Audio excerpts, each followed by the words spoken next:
Hello everyone, आज के इस वीडियो में हम लोग बात करेंगे type of user defined function के बारे में।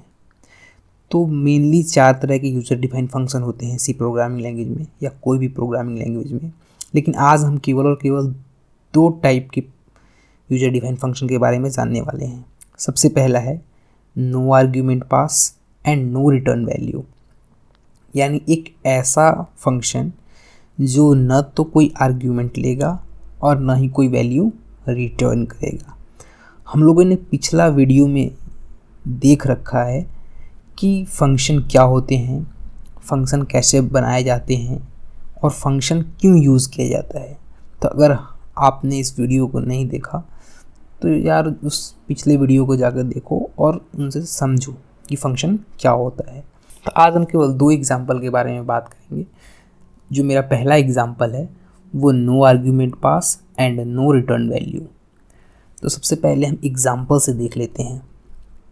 फॉर एग्जाम्पल, एक ऐसा हमें प्रोग्राम बनाना है जो 2 नंबर का एडिशन प्रिंट करे।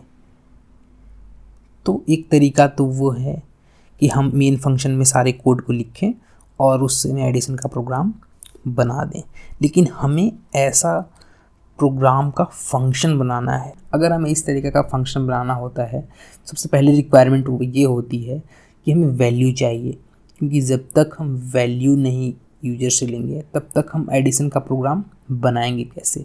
लेकिन क्योंकि हमारा जो एग्ज़ाम्पल है वो न तो वैल्यू लेता है और न ही कुछ वैल्यू रिटर्न करता है, यानी जो हमारा फंक्शन बनने वाला है वो अब खुद वही फंक्शन इनपुट लेगा और रिज़ल्ट प्रिंट करेगा।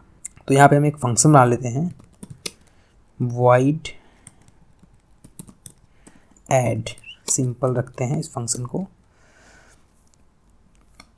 अब क्योंकि न तो ये फंक्शन लेने वाला है कोई आर्ग्यूमेंट और न ये कोई वैल्यू रिटर्न करने वाला है। आर्ग्यूमेंट क्या होता है और वैल्यू रिटर्न टाइप क्या होता है ये हम डिस्कस करेंगे अपने एग्जाम्पल 2 में। अभी हम देख लेते हैं ऐसा फंक्शन जो ना आर्ग्यूमेंट लेता है ना कोई वैल्यू रिटर्न करता है। तो ये हमने फंक्शन बना लिया है ऐड नाम का।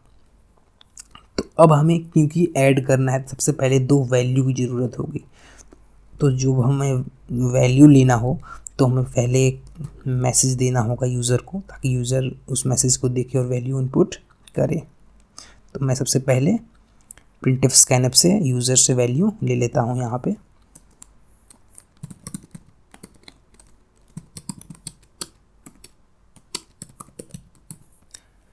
तो ये मैंने प्रिंटफ लगा दिया है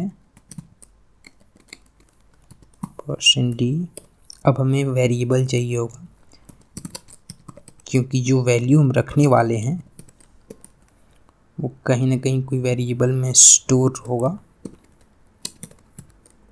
नंबर 1 एक मैसेज और प्रिंट करके और एक वैल्यू और इनपुट ले लेते हैं, इंटर नंबर अगेन।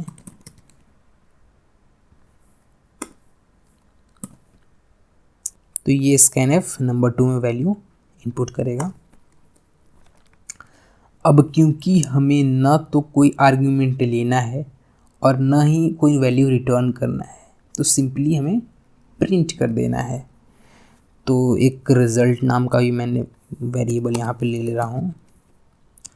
तो result equal to num1 plus num2,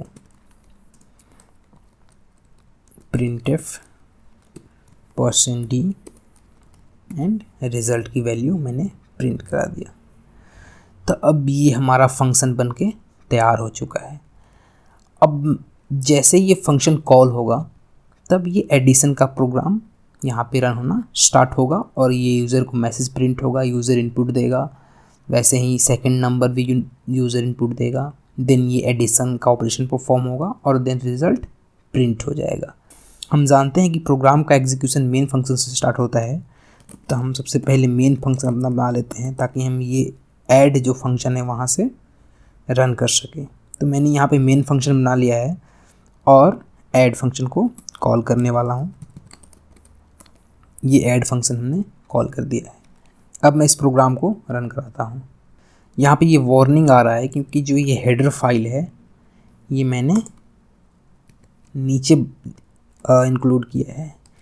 जब ये हेडर फाइल नीचे इंक्लूड हो रहा है तो ये जो स्टेटमेंट है, जब कंपाइल टाइम पे कंपाइलर कंफ्यूज हो रहा है कि ये प्रिंटफ यूज़ कैसे हुआ, क्योंकि C program top to bottom approach को फॉलो करता है और कंपाइलेशन हमेशा टॉप से होता है, इसीलिए ये प्रॉब्लम आया यहाँ पे। तो मैं इस प्रोग्राम को दोबारा रन कराता हूँ यहाँ पे।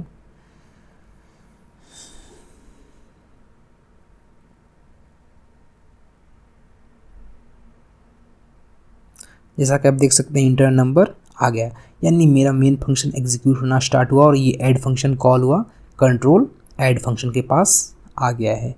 तो अब मैं जैसे ही नंबर दूंगा 22 और 33 तो मेरा रिजल्ट आ गया 55।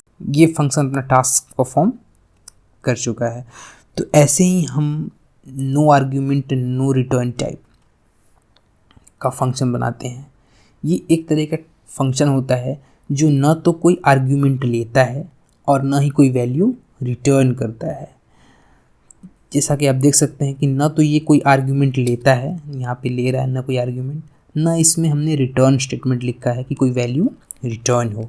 तो अब मैं दूसरा एग्जांपल यहाँ पे बताना चाहूँगा। अब मैं एग्जांपल लेने वाला हूँ सेम एडिशन प्रोग्राम का, यानी हमें एक ऐसा फंक्शन बनाना है जो दो नंबर को ऐड करके उसकी वैल्यू रिटर्न करे। तो हमें सबसे पहले एक फंक्शन बनाना होगा, यानी इंट ऐड। अब मैंने ये इंट क्यों लिखा, क्योंकि हम जानते हैं कि जो वैल्यू रिटर्न करने वाला है ऐड फंक्शन वो एक इंटीजर वैल्यू होगा, और जब भी हमें इंटीजर वैल्यू को रिटर्न करना है तो हमें इंट डेटा टाइप की ज़रूरत होगी। ये रिटर्न टाइप बताता है, यानी जो वैल्यू रिटर्न होने वाला है वो इंटीजर टाइप की वैल्यू है जो रिटर्न होने वाला है।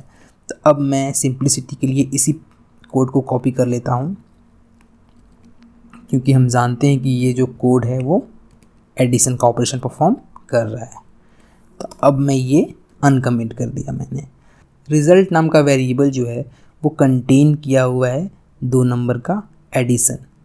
अब मैं क्या करने वाला हूँ कि जो ऐड फंक्शन कॉल होगा और दो नंबर इनपुट लेकर उसका एडिशन परफॉर्म करेगा तो वो रिज़ल्ट में आकर स्टोर हो जाएगा, और रिज़ल्ट को मैं रिटर्न कराता हूँ, रिटर्न रिज़ल्ट।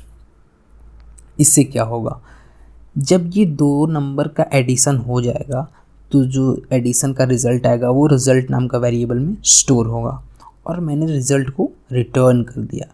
तो रिटर्न जब मैं कर दिया तो जो रिज़ल्ट की वैल्यू है वो यहाँ से चली जाएगी। अब कहाँ जाएगी, जहाँ से ये फंक्शन कॉल होगा। तो ये फंक्शन कहाँ से कॉल होने वाला है, ये फंक्शन मेन फंक्शन से कॉल होने वाला है। अब मैं ये ऐड को कॉल कर रहा हूँ क्योंकि ये ऐड एक रिज़ल्ट रिटर्न करने वाला है, तो हमें रिसीव करना होगा उस रिज़ल्ट को। तो हम एक वेरिएबल और बना लेते हैं, ऐड रिज़ल्ट। ऐड रिज़ल्ट, ये मैंने वेरिएबल में इस ऐड का जो रिज़ल्ट आया यहाँ पे, क्योंकि ये यहाँ पे रिटर्न स्टेटमेंट लिखा हुआ है, तो ऐड जब ये कॉल होगा तो ये एडिशन का रिज़ल्ट आ जाएगा, और जो भी ये एडिशन का रिज़ल्ट आएगा वो यहाँ पे ऐड रिज़ल्ट में असाइन हो जाएगा, यानी जो वैल्यू यहाँ पे आएगी रिटर्न होकर वो ऐड रिज़ल्ट में असाइन हो जाएगी। उसके बाद मैं प्रिंट करा दे रहा हूँ %d ऐड रिज़ल्ट।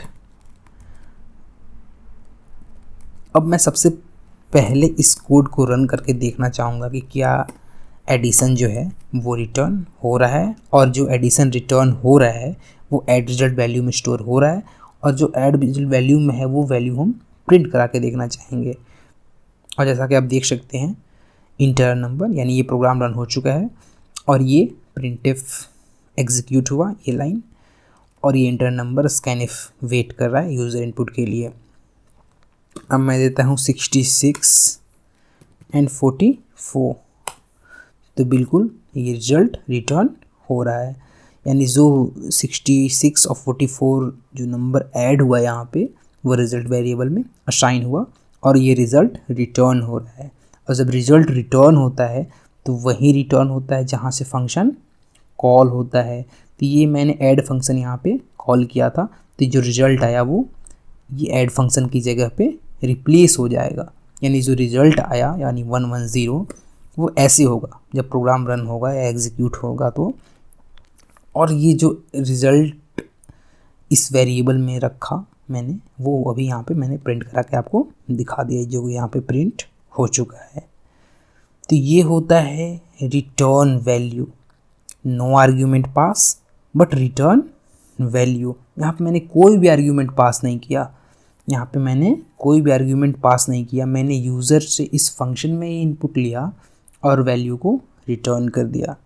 अच्छा, एक रूल है, जब भी रिटर्न हम कराते हैं तो न केवल हम रिटर्न कराते हैं वैल्यू बल्कि हम कंट्रोल भी रिटर्न कराते हैं। इसका मतलब क्या हुआ? इसका मतलब कि मैं इसके नीचे कुछ भी लाइन लिखूं ये एग्जीक्यूट नहीं होगा, ये नो एग्जीक्यूट नहीं होगा ये लाइन।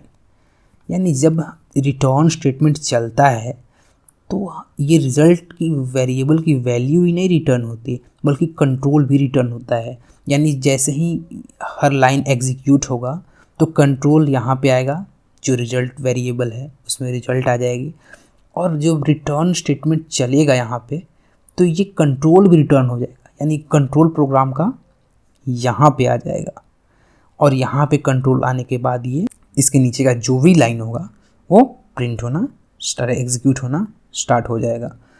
तो जो रिटर्न स्टेटमेंट है वो न केवल वैल्यू रिटर्न करता है बल्कि कंट्रोल भी रिटर्न करता है। तो ये चीज़ें थोड़ी ध्यान रखने की चीज़ें हैं और ये हमें जानना चाहिए और याद भी रखना होगा।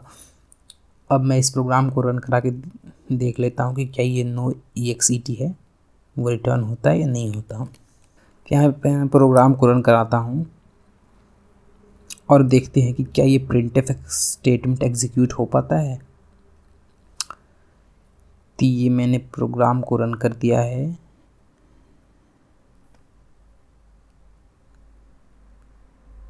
यहाँ पे प्रोग्राम रन हो चुका है और मैं इनपुट देता हूँ 22 और 77। बिल्कुल नहीं, क्योंकि जब ये रिटर्न स्टेटमेंट चला तो प्रोग्राम यहीं से रिटर्न हुआ यहाँ पे एडिशन ऐड पे, और ये ऐड फिर उसके नीचे का जो भी लाइन है वो एग्जीक्यूट हुआ और ये रिज़ल्ट हमारा प्रिंट हुआ। ये जो प्रिंट स्टेटमेंट है वो एग्जीक्यूट नहीं हुआ। इससे ये साबित होता है कि जब रिटर्न स्टेटमेंट चलता है तो न केवल प्रोग्राम बल्कि कंट्रोल भी रिटर्न हो जाता है। जब ये ऐड फंक्शन कॉल हुआ था तो कंट्रोल ऐड पे गया था, अब जब रिटर्न स्टेटमेंट चला तो कंट्रोल भी रिटर्न हो गया। तो ये कुछ चीज़ें हमें ध्यान रखनी होंगी। और बाकी जो दो टाइप हैं, यानी आर्ग्यूमेंट पास करना बट वैल्यू रिटर्न नहीं करना, आर्ग्यूमेंट भी पास करना और वैल्यू भी रिटर्न करना, ये दो टाइप हम नेक्स्ट वीडियो में जानेंगे। इस वीडियो के लिए इतना ही, तब तक के लिए thank you for watching this video.